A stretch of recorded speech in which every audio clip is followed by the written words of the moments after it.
Public administration में आज हम डिस्कस करेंगे द मीनिंग ऑफ ब्यूरोक्रेसी के। हम ये डिस्कस करेंगे कि ब्यूरोक्रेसी जो है ये क्या है। सबसे पहली बात यह है कि इसकी हम तीन मेजर मीनिंग्स ले सकते हैं, कनोटेशंस ले सकते हैं। एक ट्रेडिशनल व्यू है जो जिस तरह वेबर डिफ़ाइन करते हैं, और बेसिकली जो कि वेबेरियन मॉडल भी हम कह सकते हैं, या जो कि आइडियल टाइप ऑफ ब्यूरोक्रेसी है, ये भी हम मतलब कह सकते हैं इसको। और मैक्स वेबर जो है वो बेसिकली कहते हैं कि ब्यूरोक्रेसी जो है एनी ऑर्गेनाइजेशन, मॉडर्न सोसाइटी में एनी ऑर्गेनाइजेशन है जो जिनमें फॉर एग्ज़ाम्पल जिसमें for example several ideal characteristics हो। फॉर एग्ज़ाम्पल जैसे कि यूनिटी ऑफ कमांड। वो कहते हैं कि अगर एक ऑर्गेनाइजेशन में यूनिटी ऑफ कमांड हो, क्लियर लाइन ऑफ हायरार्की हो, मतलब ऊपर से नीचे तक जो है एक हायरार्कल सिस्टम हो, और जाहिर बात है कि फिर चीज़ें जो है ऊपर से नीचे तक इम्प्लीमेंट हो, डिवीजन ऑफ लेबर हो, स्पेशलाइजेशन हो कि मतलब लोग जो है अपने अपने मतलब एक काम करे, और इसके साथ जाहिर बात है कि वो स्पेशलाइज्ड या एक्सपर्ट भी हो, रिकॉर्ड कीपिंग हो, और इसके साथ साथ मेरिट सिस्टम हो, मेरिटोक्रेसी की बुनियाद पर रिक्रूटमेंट हो और प्रमोशन हो, और इसके साथ साथ उनके ख्याल में रूल्स एंड रेगुलेशन हो ताकि ऑर्गेनाइजेशनल परफॉर्मेंस को भी रेगुलेट किया जाए, और ज़ाहिर बात है कि रिलेशनशिप्स को भी इंटरनली ऑर्गेनाइजेशन में भी ये गवर्न किया जाए। और बेसिकली ये एक आइडियल टाइप ऑफ ब्यूरोक्रेसी है। और ज़ाहिर बात है कि वो कहता है कि ये लाजमी है डेवलपमेंट के लिए और पॉलिसी डेवलपमेंट के लिए, और इनका काम बेसिकली ये है कि ये पॉलिसीज़ को इम्प्लीमेंट करें। वेबर ब्यूरोक्रेसी जो है it is linked and works together in a necessary organizational instrument for capitalism with capitalism। उनके ख्याल में ब्यूरोक्रेसी जो है मॉडर्न सोसाइटी में एक इस तरह ऑर्गेनाइजेशन है जो कि एक हैंड इन हैंड चलता है कैपिटलिज्म के साथ। With the growth of government, society and public sector, bureaucracy assume bigger role due to its unique position of expertise in order oriented structures। वो कहते हैं कि मॉडर्न दुनिया में, या जो कि बिग गवर्नमेंट्स का की तरफ जब हम आए हैं, या ग्रोथ ऑफ गवर्नमेंट की वजह से पब्लिक सेक्टर्स जो है ये बढ़ गए हैं, ब्यूरोक्रेसी को हमने एक बिगर रोल दिया है और यूनिक पोजीशन दिया है, क्योंकि ये लोग एक्सपर्ट होते हैं, ऑर्डर ओरिएंटेड होते हैं, और it is almost impossible to control. Bureaucratization is an inevitable process that expands and reach everywhere.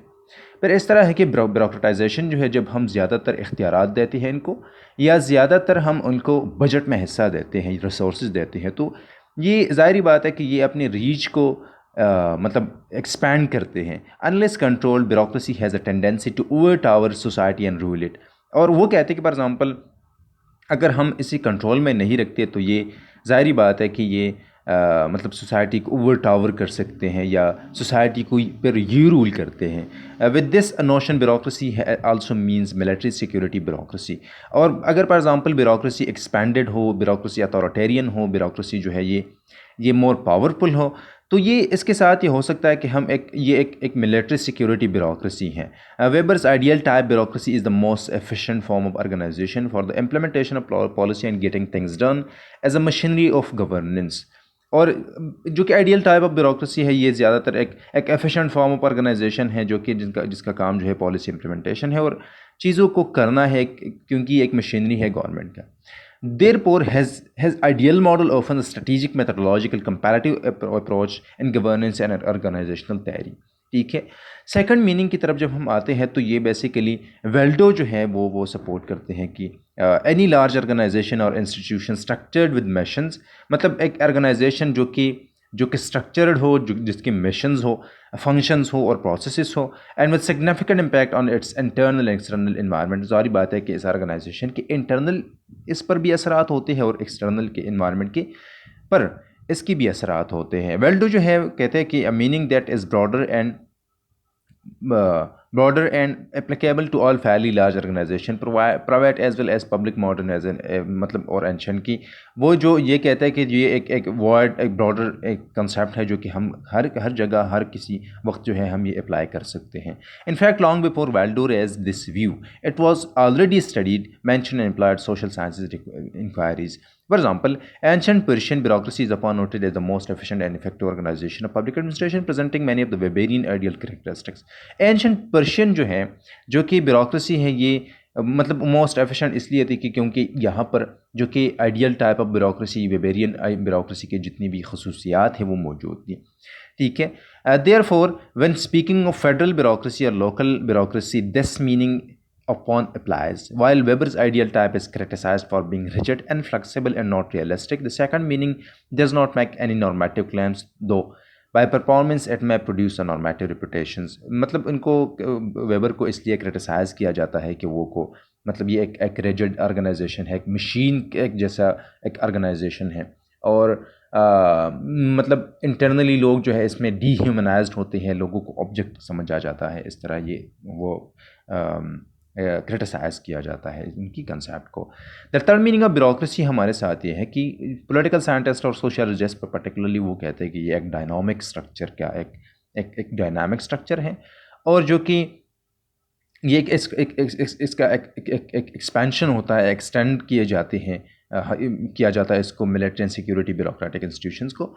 और इसके साथ ये है कि governance in public and private sectors के हम ये हर जगह पर जो है ये इसका एक एक्सपेंशन हो। Although there is hazard of making arbitrary distinction among these three meanings as they overlap significantly, such distinction may be useful for a better understanding of the term bureaucracy. We may also add a key feature of all bureaucracies, no matter what meaning we apply, and that is the fact that all bureaucracies are part of constitutive elements of the broader social system. मतलब जो भी हम बात करते हैं दोनों को तीनों को ओवरलैप भी किया जा सकता है, तीनों को मतलब एक हम कह सकते हैं कि दोनों डिफरेंट एक जगह पर भी नहीं हो सकते, लेकिन फिर भी एक कॉमन चीज़ है जो कि ये है कि ये एक ऑर्गेनाइजेशनल स्ट्रक्चर है, एक और कॉन्स्टिट्यूटिव एलिमेंट है कि जिसके ज़रिए से आजकल की सोशल सिस्टम्स और पॉलिटिकल सिस्टम्स बनते हैं। The society, the government and organization of economy and culture of religion, मतलब जहाँ पर भी ये देखते हैं, सोसाइटी में देखते हैं, गवर्नमेंट में देखते हैं, ऑर्गेनाइजेशन ऑफ इकोनॉमी में देखते हैं, कल्चर में देखते हैं, जहाँ पर भी रिलीजन में देखते हैं, ये आपको ब्यूरोक्रेसी या एक ऑर्गेनाइजेशनल स्ट्रक्चर वजूद में आप देख सकते हैं।